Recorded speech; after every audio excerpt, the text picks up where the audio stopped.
हाँ, मित्रों नमस्कार। सुधीर पांडे पूर्वांचल के YouTube चैनल पर आपका स्वागत है। अभिवादन अभिनंदन है। बात करेंगे तेजस्वी यादव का। तेजस्वी यादव नहीं बनेंगे कभी मुख्यमंत्री, उनके किस्मत में लिखा ही नहीं है। आज का यही मुद्दा है। आखिर क्यों? क्या ग्रह दशाओं का दोष है, हवाओं का दोष है, उनके शिक्षा का दोष है? क्या परिस्थिति बन रही है जिसकी वजह से मैं यह बात कहने के लिए मजबूर हूँ? हालांकि माहौल अच्छा है, लेकिन उनके जो अपने सहयोगी है वही कहीं न कहीं उनको धोखा देते हुए मिल रहे हैं। इसके पीछे का कारण यह है कि जो कांग्रेस पार्टी है वह धीरे धीरे अपने आप को मजबूत और स्थापित करना चाहती है सभी राज्यों में। कब तक इन छोटे पार्टियों के पिछलग्गू बन के उनका काम चलेगा? जैसे उत्तर प्रदेश में समाजवादी पार्टी, बिहार में आरजेडी, बंगाल में ममता बनर्जी हैं। इनके पास वोट किसका है? रियल में इनके पास वोट है कांग्रेस का, और कांग्रेस के वोट पर ही आज ये राज कर रहे हैं। उस वोट को कांग्रेस किसी तरह से वापस लाना चाहती है। वापस आएगा कैसे? क्या इनके सहयोग से वो वोट वापस कर आएगा या इनके विरोध से वोट वापस आएगा? इसी उधेड़-बुन में कांग्रेस पड़ी हुई है। इसके लिए उन्होंने एक छोटा सा आजमाइश किया था तो दिल्ली के चुनाव में अरविंद केजरीवाल के खिलाफ उन्होंने अपना प्रत्याशी उतारा और मैदान में कुछ नेता उतरे। उसका परिणाम यह रहा कि अरविंद केजरीवाल बुरी तरह से दिल्ली का चुनाव हारे। आने वाले दिनों में यह होगा कि दिल्ली में हो सकता है कि कांग्रेस पुनः वापसी करने की संभावना बने। इसी तरह से बिहार में आरजेडी के खिलाफ भी अभियान चला रही है कि कब तक हम इनके पिछलग्गू बने रहेंगे, कब तक ऐसा चलता रहेगा। इसी को लेके कांग्रेस बार बार हर राज्यों में अपना अभियान चला रही है। इसके तहत करी क्या कि सबसे पहले उन्होंने दिग्विजय सिंह जो वहां के प्रदेश अध्यक्ष थे उनको हटा के और राजेश राम को वहां का प्रदेश अध्यक्ष बनाया, और वह घोषणा की कि इस बार बिहार का मुख्यमंत्री दलित मुख्यमंत्री।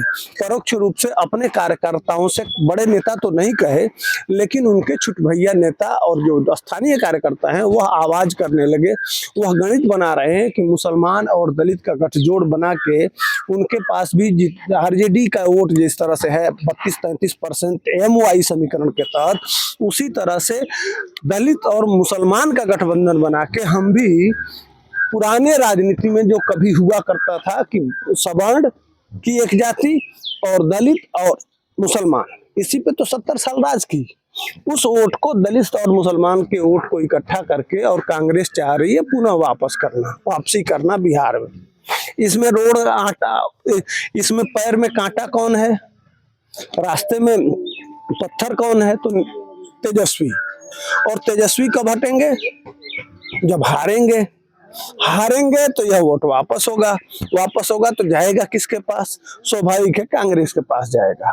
इसी रणनीति के तहत कन्हैया कुमार को उतारा, राजेश राम को उतारा और अपना जो प्रभारी नियुक्त किया। प्रभारी से जब भी पूछा गया कि बिहार का मुख्यमंत्री कौन होगा तो हम मिल बैठ के तय करेंगे। यह बात ऊपर से भी आने लगी है, बड़े बड़े नेता कहने लगे हैं।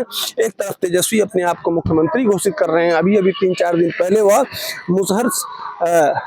धानुक मुसहर सम्मेलन था, उसमें कहे कि मैं मुख्यमंत्री का प्रत्याशी हूं, और एक तरफ कांग्रेस कह रही है कि हम चुनाव होने के बाद हम मिल बैठ के तय करेंगे। अब दोनों दो तरफ खिंच रहे हैं, दोनों की दो रणनीति है। मैंने बताया कि कांग्रेस चाह रही है अपना वोट वापस करना, तो उसके लिए दलित मुसलमान समीकरण बना रही है। इसके साथ साथ अगर कांग्रेस से गठबंधन नहीं होता है तो आरजेडी तीसरा समीकरण ये बना रही है कि बसपा से गठबंधन हो जाए, जो बिहार यूपी के सटे बॉर्डर के लोग वोट हैं वो आ जाए हमारे पास, और मुकेश सहनी और वाम दल और इस तरह का समीकरण 4-5 पार्टियों को लेके आरजेडी लड़ना चाहती है। ऐसे परिस्थिति में होगा क्या? अगर कांग्रेस और आरजेडी अलग अलग लड़ते हैं तो फायदा किसको होगा? यह भी डर बना हुआ है। राहुल गांधी चाह रहे हैं कि किसी तरह से बीजेपी न जीते, लेकिन 20 साल से लगातार बीजेपी और जेडीयू का गठबंधन बना हुआ है। तो ऐसे परिस्थिति में क्या होगा? क्या आरजेडी वापस करेगी और लगातार सारे लोगों का एक ही मुद्दा है, पलायन, रोजगार। इसमें कौन कितना सफल होगा, सारे लोग मुद्दा बना रहे हैं, लेकिन कौन कितना काम किया है जब लालू यादव और राबड़ी देवी के जमाना देखा जाता है तो सवाल बहुत खड़े होते हैं। अगर 70 साल में बिहार इतना पीछे है तो इसके पीछे लालू यादव से पहले कांग्रेस ही थी, तो वह कामयाब क्यों नहीं हुई? और जो 20 साल से जेडीयू नीतीश कुमार और भाजपा का भी गठबंधन है, तो यह कितना कामयाब हुए हैं? ये सारे सवाल हैं, यही सड़क पे मुद्दे बन रहे हैं। लेकिन इसी में जातिवादी समीकरण और जो दो धुरी बना हुआ है, एक तरफ वाम दल और एक तरफ राष्ट्र दल, तो इन दोनों के बीच में लड़ाई है। अभी तो फिलहाल जो जेडीयू और भाजपा का गठबंधन है वो लगातार सफल हो रहा है, लेकिन इस बार बहुत जोर लगा रहे हैं आरजेडी के लोग और तमाम लोग कि किसी तरह से बिहार में इस बार सत्ता में वापसी आया जाए। हालांकि 3 बार मौका नीतीश कुमार दिए हैं कि लालू यादव तेजस्वी उप मुख्यमंत्री बने हैं, उसमें कुछ नौकरियां मिली हैं, उसी को भुनाना चाहते हैं तेजस्वी यादव, लेकिन बीच में कांग्रेस भांजी मार रही है। ऐसे परिस्थिति में अगर कांग्रेस अलग लड़ती है, सारा समीकरण बना लिया गया है, पप्पू यादव को बुलाया गया अहमदाबाद के मीटिंग में, जो घुर विरोधी हैं, कन्हैया को उतारा गया फील्ड में, जो तेजस्वी के घुर विरोधी हैं, जितने तेजस्वी के विरोधी गुट हैं उसको एक एक करके कांग्रेस लामबंद कर रही है।